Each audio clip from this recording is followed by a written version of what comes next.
Hello students, as you know we had started chapter 10 circle exercise 10.1 हमारी complete हो गई थी।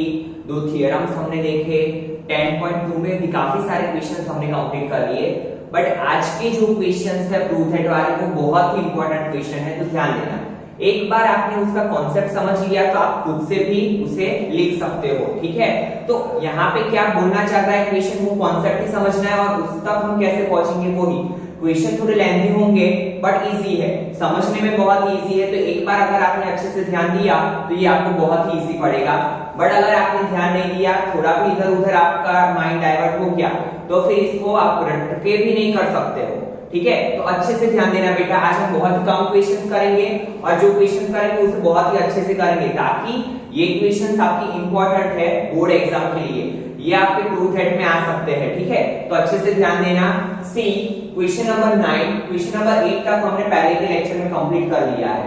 Now question number 9, in the given figure xy and x dash y dash are two parallel tangents। आपको यहाँ पे figure दिया हुआ है, पहले मैं आपको फिगर समझा देता हूँ। अकॉर्डिंग टू क्वेश्चन xy और x dash y dash क्या है, दो हमारे पैरेलल टेंजेंट्स, ठीक है। तो एक टेंजेंट यहाँ पे, एक टेंजेंट यहाँ पे। और एक चीज याद रखना स्टूडेंट, यहाँ पे तो अभी हमें फिगर दिया हुआ है, काफी बार एग्जाम में आपको फिगर नहीं दिया होगा, तो आपको ड्रॉ करना आना चाहिए। तो आप देखते जाना कि कैसे ड्रॉ हो सकता है ये फिगर, ठीक है। तो आप क्या कर सकते हो, पहले ये सर्कल ड्रॉ करके एक टेंजेंट यहाँ पे ड्रॉ करो, एक टेंजेंट यहाँ पे ड्रॉ करो, xy x dash y dash, क्योंकि हमें पैरेलल बोला है। और ऐसा जरूरी नहीं कि आप हॉरिजॉन्टल ही ड्रॉ करो, वर्टिकल भी ड्रॉ कर सकते हो, ठीक है। To a circle with centre O, circle का सेंटर क्या है O, and another tangent AB with point of contact C is intersecting xy at A and x dash y dash at B। तीसरा भी टेंजेंट है, तीसरा tangent क्या कर रहा है, देखिए यहाँ पे हमें बोला हुआ है xy को कहां पे इंटरसेक्ट कर रहा है, A पे। तो यहाँ पे इसे हम ऐसे ड्रॉ कर सकते हैं, ये टेंजेंट, और पॉइंट ऑफ कांटेक्ट क्या दिया हुआ है हमें C, ठीक है। ये मैं आपको फिगर कैसे ड्रॉ किया जाता है वो समझा रहा हूं। अभी xy को कहां पे इंटरसेक्ट किया, A पे, और x dash y को कहां पे किया, B पे। Prove that angle AOB is equal to 90। तो O तो हमारा सेंटर है, AOB को हमें 90 प्रूव करना है, ये एंगल हमें 90 लाना है। हमें क्या करना है, ये एंगल को 90 लाना है। अभी आप सोचो कि AOB किससे इंटरकनेक्टेड है, अभी हम उल्टा जाएंगे, ठीक है। तो हमें पता चलेगा कि हम लाएंगे कैसे। तो देखिए AOB is a part of triangle AOB, यहाँ पे एक ट्रायंगल बन रहा है, उसका एक पार्ट है। अगर ये मिजर और ये मिजर हमें मिल जाए तो हमें क्या मिल सकता है, ये वाला एंगल मिल सकता है। बट ये दोनों कैसे फाइंड करेंगे, तो कहीं ना कहीं पे हम ऐसा कुछ जुगाड़ करेंगे कि हमें ये एंगल और ये एंगल मिल जाए। तो देखिए कैसे करते हैं। सबसे पहले हमने क्या किया, O और C को कनेक्ट कर दिया, ताकि हमें दो पार्ट में इसको डिवाइड कर सके, ताकि इसके लिए हम अलग से फाइंड कर सके और ऊपर वाले के लिए अलग से फाइंड कर सके। तो सबसे पहले क्या किया हमने, OC को ज्वाइन किया। Now angle OPA is equal to OCA is equal to 90। हम दोनों ट्रायंगल को ध्यान में रख के काम करेंगे। तो देखिए OPA जो इसके लिए होगा, सेम चीज यहाँ पे नीचे के लिए अप्लाई होगी। तो हम पहले ऊपर वाले के लिए करेंगे, ठीक है। इसको नंबर 1 दे दो ताकि आपको कंफ्यूजन ना हो। Now see OPA is equal to OCA is equal to 90 दिया है। तो ये तो आपको पहले से ही पता है कि टेंजेंट रेडियस के साथ, OP क्या है रेडियस, OC क्या है रेडियस, तो टेंजेंट रेडियस के साथ कौन सा एंगल बनाती है, राइट एंगल, पता है ना, अकॉर्डिंग टू थ्योरम 10.1। और ये चीजें आपको लिखनी है ताकि आपके एग्जाम में मार्क्स कट ना हो और आप एग्जाम में 100 में से 95 आप स्कोर कर सको इजीली, ठीक है। तो ये किस अकॉर्डिंग हुआ कि टेंजेंट रेडियस के साथ कौन सा एंगल बनाती है, 90 डिग्री का, और वो हम प्रूव कर चुके हैं थ्योरम 10.1 में। एक चीज तो हमें मिल गई, ठीक है। नाउ दूसरी चीज देखिए, AP is equal to AC कैसे, तो हमने देखा था थ्योरम 10.3 कि सर्कल के बाहर का कोई पॉइंट A है, उसमें से जो दो टेंजेंट्स निकल रहे हैं वो दोनों की लेंथ क्या होगी, इक्वल। तो A पॉइंट सर्कल के बाहर का पॉइंट है, A में से एक टेंजेंट AP निकल रहा है, दूसरा AC। तो अकॉर्डिंग थ्योरम 10.2 क्या होगा, AP is equal to AC। ठीक है, तो ये हमें मिली दूसरी कॉन्ग्रुएंसी। नाउ थर्ड, तो देखो दोनों में कॉमन साइड कौन सी है, ए ओ ए पी, और ओ ए सी में ओ सी ए ओ क्या है, कॉमन साइड, तो ए ओ इज इक्वल टू ए ओ, ठीक है। और ये राइट एंगल है, ये राइट एंगल है, तो ये क्या होगा, हाइपो। तो अकॉर्डिंग टू आरएचएस रूल क्या होगा, राइट एंगल हाइपोसाइड के रूल अकॉर्डिंग क्या होगा, if three similarities are same then both the triangles are congruent, ठीक है। तो ये दोनों ट्रायंगल क्या है, कॉन्ग्रुएंट। तो हम क्या लिख सकते हैं, OAP is equal to OAC लिख सकते हैं अकॉर्डिंग टू सिंप्लिसिटी रूल, ठीक है। क्या किया हमने, OAP is equal to OAC लिखा, पता चला यहाँ तक स्टूडेंट। फिर से एक बार रिपीट करते हैं, हम अपर वाले पार्ट का ही प्रूव करेंगे, बाकी का नीचे तो सिमिलरली करके लिख लेंगे। तो आपको यहाँ पे ही ध्यान देना है, ऊपर वाले के क्वाड्रिलेटरल में ही ध्यान देना है। तो देखिए ऊपर वाले क्वाड्रिलेटरल के दो पार्ट्स बन रहे हैं, कौन से, OAP OAC। फिर हमने स्टैंडर्ड 9 का कॉन्सेप्ट यूज किया कि अगर हम थ्री सिमिलैरिटीज को सेम दिखाते हैं तो ये दो एंगल क्या हो जाएंगे, इक्वल, और हमें तो ये एंगल चाहिए ही चाहिए। तो इसलिए हमने क्या किया, ये दोनों को इक्वल दिखाया। कैसे, तो सबसे पहले क्या दिखाया हमने, OCA is equal to OBA according to theorem 10.1, tangent radius के साथ क्या बनाता है, राइट एंगल। उसके बाद क्या किया हमने, AP is equal to AC, क्योंकि थ्योरम 10.2 में हमें बोला गया है सर्कल के बाहर के पॉइंट में से अगर टेंजेंट्स निकल रहे हैं तो दोनों टेंजेंट की लेंथ क्या होती है, सेम। तो AP और AC क्या है सर्कल के लिए, टेंजेंट, तो AP और AC की लेंथ क्या होगी, सेम। और उसके बाद AO क्या है, कॉमन साइड, ठीक है। तो हमने दिखा दिया OAP is equal to OAC। Now as you know that OAC plus OAP पूरा मिलके क्या बन रहा है, देखो OAC plus OAP, यहाँ पे समझा रहा हूं, OAC और OAP तो पूरा क्या बन रहा है, PAC। ये क्यों हमने लिया वो बाद में पता चलेगा, ठीक है। तो क्या बन रहा है, PAC। तो हम OAC, हमें तो AB एंगल चाहिए, इतने की जरूरत है अंदर वाले की, तो OAC इज इक्वल टू क्या होगा, 1/2 PAC। कैसे, देखो OAC plus OAP is equal to PAC, but OAP is equal to क्या है, यहाँ पे लिख रहा हूं, देखना कैसे आया ये। तो देखिए एंगल OAC प्लस OAP की जगह पे हम क्या लिख सकते हैं, OAC is equal to angle PAC, ठीक है, क्योंकि हमें OAP की जरूरत नहीं है। Now OAC plus OAC, two angle OAC is equal to angle PAC। तो एंगल OAC ये टू मल्टीप्लिकेशन में से कहां जाएगा, डिवीजन में, एंगल PAC, ठीक है। ऐसे आया angle OAC is equal to 1/2 angle PAC। Give equation number 1। Now similarly we can say that, अभी नीचे वाले के लिए हम सब कुछ नहीं प्रूव करेंगे, क्या करेंगे, similarly we can say that angle OBQ is equal to angle OBC, ठीक है। OBQ is equal to OBC, ये दोनों ट्रायंगल कॉन्ग्रुएंट होंगे, यहाँ पे हमने दिखाया है, ठीक है। तो OBC इज इक्वल टू क्या होगा, हमें यहाँ पे किसकी जरूरत है, इसकी, OBQ की जरूरत नहीं है, तो सेम यहाँ पे भी अप्लाई करेंगे। OBC इज इक्वल टू क्या होगा, 1/2 एंगल QBC। कैसे, यहाँ पे लिख रहा हूं, देखो क्या होगा, OBQ प्लस OBC पूरा मिला के क्या बन रहा है, QBC। बट हमें जरूरत किसकी है, सिर्फ OBC की, तो OBQ की जगह पे क्या लिखेंगे हम, OBC, because both are equal. Now OBC plus OBC, two angle OBC is equal to angle QBC। तो angle OBC is equal to क्या होगा, 1/2 एंगल QBC, ठीक है। तो OBC इज इक्वल टू क्या होगा, 1/2 angle QBC। Give equation number 2, ठीक है। नाउ क्या किया हमने, एडिंग इक्वेशन 1 एंड 2, फर्स्ट और सेकंड इक्वेशन को ज्वाइन कर दिया। तो देखिए OAC plus OBC is equal to क्या होगा, 1/2 PAC प्लस 1/2 QBC। अभी दोनों में से कॉमन क्या निकलेगा, 1/2 एंगल PAC प्लस QBC। देखो क्या लिखा हमने, PAC प्लस QBC, पता चला यहां तक। वन हाफ को कॉमन निकाल लिया, PAC प्लस QBC। बट आप देखो PAC को हम ऐसे भी लिख सकते हैं XAB एंड QBC को क्या लिख सकते हैं हम X'BA। क्यों हमने ऐसा लिखा, देखिए यहाँ पे दिखा रहा हूं मैं फिगर से, ये और ये, क्योंकि आपको पता है कि ये दोनों एंगल, अगर if two lines are parallel तो ये दोनों एंगल का एडिशन क्या होता है 180।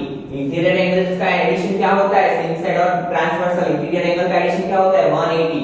तो क्या होगा XAB plus X'AB is equal to क्या होगा 180। तो यहाँ पे वन हाफ, इसकी जगह पे मैंने वैल्यू रखी 180, 290 सा 180, तो OAB प्लस OBA क्या मिला 90।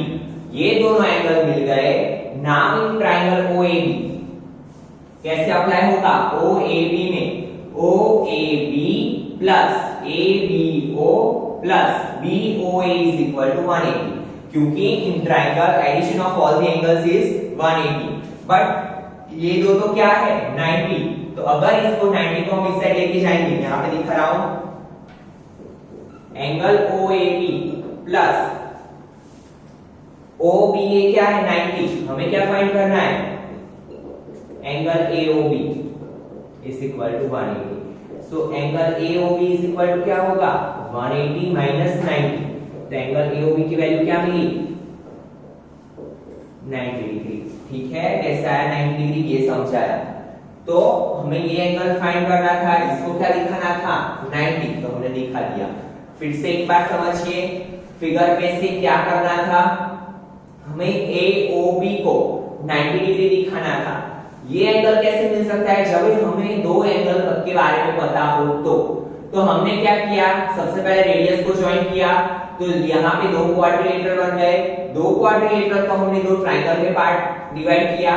कौन से ट्रायंगल OAB OAC, तो हमें क्या मिला कॉन्ग्रुएंसी मिली, हमने कॉन्ग्रुएंट दिखाया, तो उस पर से हमें क्या मिला एंगल PAC और QBC। ठीक है, PAC को हम क्या बोल सकते हैं XAB और X'BA। क्यों हमने ऐसा किया, क्योंकि ये दोनों का एंगल का एडिशन हमें मिल सकते उसी वजह से, क्योंकि आपको पता है एक टू लाइंस आर पैरेलल, तो ट्रांसवर्सल के अंदर के जो एंगल होते हैं उसका एडिशन क्या होता है 180 degree. Now you know that ये दोनों का एडिशन 180 है, ये क्या था हाफ पार्ट, तो 1/2 into 180 290 सा 180। ठीक है, इसकी वैल्यू हमने इसमें रखी, तो हमें क्या मिल गया AOB। तो इसी के साथ आपका क्वेश्चन नंबर 9 यहाँ पे कंप्लीट हुआ। अगर आपको फिर भी कंफ्यूजन है तो फिर से एक बार वीडियो को रिवाइंड करिए और उसे समझने का ट्राई कीजिए और फिर खुद से प्रैक्टिस कीजिए कि आपको कहाँ पे प्रॉब्लम आ रहा है, ताकि आपको पता चले कि आपको कौन से स्टेप में प्रॉब्लम आ रहा है। Now see question number 11। Now see student question number 10. Question number 10 and 11 both are easy, तो ध्यान देना। Prove that the angle between the two tangents drawn from an external point to a circle is supplementary. सबसे पहले हमें ये पता होना चाहिए कि what is the meaning of supplementary angle। तो आप 9th में पढ़ चुके हो और अपने स्मॉलर स्टैंडर्ड में भी पढ़ चुके हो कि जब भी दो एंगल का एडिशन 180 होता है तो उसे हम क्या बोलते हैं सप्लीमेंट्री। तो हमें यहाँ पे वही प्रूव करना है कि बाहर का कोई एक पॉइंट है, P में से हम दो टेंजेंट्स ड्रॉ कर रहे हैं, एक किया PA दूसरा किया PB। किसको सप्लीमेंट्री दिखाना है, to the angle subtended by the line segment joining the point of contact at the centre. ये वाले को और ये वाले को, ये दोनों का एडिशन क्या हो रहा है 180। ठीक है, ये हमें प्रूव करना है। तो सबसे पहले हमने क्या किया, टू प्रूव लिख दिया। क्या प्रूव करना है हमें, APB plus AOB is equal to 180। ये एंगल और ये एंगल का एडिशन मिला के कितना हो रहा है 180, वो हमें प्रूव करना है। बहुत ही सिंपल है, ये तो आप तुरंत ही समझ जाओगे। अभी आपको पता है कि PA OA के साथ कौन सा एंगल बनाएगा 90 डिग्री, ये तो आपको अभी याद ही रह चुका है। Because PA is a tangent of a circle and OA is a radius, तो टेंजेंट रेडियस के साथ कौन सा एंगल बनाता है 90 डिग्री। तो सेम यहाँ पे भी होगा, PD is a tangent of a circle, OB is the radius of a circle, तो एंगल PDOB क्या होगा 90 डिग्री। देखिए तो angle PAO is equal to 90 degree according to theorem 10.1, PBO is also 90 degree according to theorem 10.1। Now ये तो पूरा quadrilateral बन रहा है, क्वाड्रिलेटरल OAPB। तो अभी देखिए चारों एंगल का एडिशन मिलाकर कितना होगा 360 डिग्री। तो angle OAP plus APB plus PBO plus BOA या AOB मिलाकर कितना हो रहा है 360 डिग्री। ठीक है, नाउ यू नो दैट दो एंगल तो हमारे 90 डिग्री है, PAO PBO। 90 प्लस 90 180, 180 को इस साइड लेके जाएंगे माइनस 360 में से 180 क्या मिल गया हमें एडिशन 180 APB प्लस AOB। तो सप्लीमेंट्री का तो मीनिंग ये होता है कि दो एंगल का एडिशन, और वो ही हमें प्रूव करना था, तो हेंस प्रूव। तो ये इक्वेशन में तो कुछ भी नहीं था, सिर्फ क्या लॉजिक लगाना था कि दो एंगल का एडिशन क्या हो रहा है, ये एंगल 90 है, ये एंगल 90 है। अगर ये दोनों का एडिशन 180 है तो बाकी के जो दो एंगल बचे वो ऑब्वियसली कितने के होंगे 180 के। ठीक है, तो हमने सिर्फ थ्योरम 10.1 का ही यूज किया, बट आपको ये पता होना चाहिए कि सप्लीमेंट्री क्या होता है 180। ठीक है, now see question number 11। Question number 11 का आधा क्वेश्चन तो हम पहले ही कर चुके हैं, इससे पहले के वाले क्वेश्चन में। जब मैं यहाँ पे करवाऊंगा तो आपको तुरंत ही वो याद आ जाएगा। तो देखिए सबसे पहले क्या करना है, prove that the parallelogram circumscribing a circle is rhombus. कोई सर्कल में पैरेललोग्राम को हम ड्रॉ करते हैं, जैसे कि सर्कल के बाहर का जो क्वाड्रिलेटरल है वो है पैरेललोग्राम। ठीक है, तो वो क्या हो जाएगा, जब सर्कल के बाहर ड्रॉ करेंगे तो क्या हो जाता है रोम्बस। रोम्बस और पैरेललोग्राम दो टर्म है यहाँ पे। तो सबसे पहले हमें क्या पता होना चाहिए कि पैरेललोग्राम की क्या है कैरेक्टरिस्टिक्स और रोम्बस की कैरेक्टरिस्टिक्स क्या है। तो पैरेललोग्राम में आपको पता है कि एक क्वाड्रिलेटरल ऐसा होता है कि जिसकी ऑपोजिट साइड्स क्या होती है parallel and equal to each other. जैसे कि यहाँ पे मैंने ये क्वाड्रिलेटरल ड्रॉ किया ABCD। If it is a parallelogram then AB parallel क्या होगा CD और AB is equal to क्या होगा CD और AC is equal to क्या होगा BD। और रोम्बस में क्या होता है all sides are equal। ठीक है, तो आई होप सो कि पैरेललोग्राम और रोम्बस का आइडिया आपको आ चुका होगा। और पैरेललोग्राम में क्या होता है opposite sides are equal and parallel to each other, and in rhombus all sides are equal to each other. तो सबसे पहले हम डिस्क्रिप्शन लिखेंगे, here AB BC CD and DA touch the circle at. AB कहां पे touch कर रहा है सर्कल को P पे, BC कहां पे कर रहा है टच Q पे, CD कहां पे टच कर रहा है R पे, और AD कहां पे टच कर रहा है S पे। ठीक है, तो हमने लिख लिया respectively. As we know that now again theorem, मैंने बोला था वो दो ही थ्योरम पे सभी क्वेश्चंस है। अगर ए सर्कल के बाहर का पॉइंट है, जैसे कि ये सर्कल का सेंटर है O, ए सर्कल के बाहर का पॉइंट है, तो ए में से जो दो टेंजेंट निकलेंगे उनकी लेंथ क्या होगी इक्वल। तो AP इज इक्वल टू क्या होगा AS, same as PB is equal to क्या होगा BQ, सेम एज C में से दो टेंजेंट निकल रहे हैं कौन से CQ एंड CR, तो CQ इज इक्वल टू क्या होगा CR। और वैसे ही यहाँ पे D में से दो टेंजेंट निकल रहे हैं तो DR is equal to DS। ठीक है, ऐसा क्वेश्चन तो आपने किया था। तो हमने क्या किया AP is equal to AS को equation number 1, equation number 2, 3 and 4। Now you know that हम क्या करते हैं चारों इक्वेशन का एडिशन। तो देखिए AB प्लस BB क्या बनेगा, AB प्लस BB क्या बनेगा AB, तो AB प्लस BB की जगह पे क्या रख दिया मैंने AB। Then BQ plus QC, BQ plus QC क्या बनेगा BC, CR plus DR, CD, DS plus AS, AD। ठीक है, तो मैंने यहाँ पे वो ही चीज कर ली। इतना तो हम पहले प्रूव कर चुके हैं। ठीक है, तो आपको एक क्वेश्चन में दो क्वेश्चन के बेनिफिट मिलेंगे। नाउ हमें क्या प्रूव करना है, it is a rhombus, that means all sides are equal. तो हमें पहले तो ये पैरेललोग्राम दिया है, दैट मींस क्या होगा CD is equal to AB।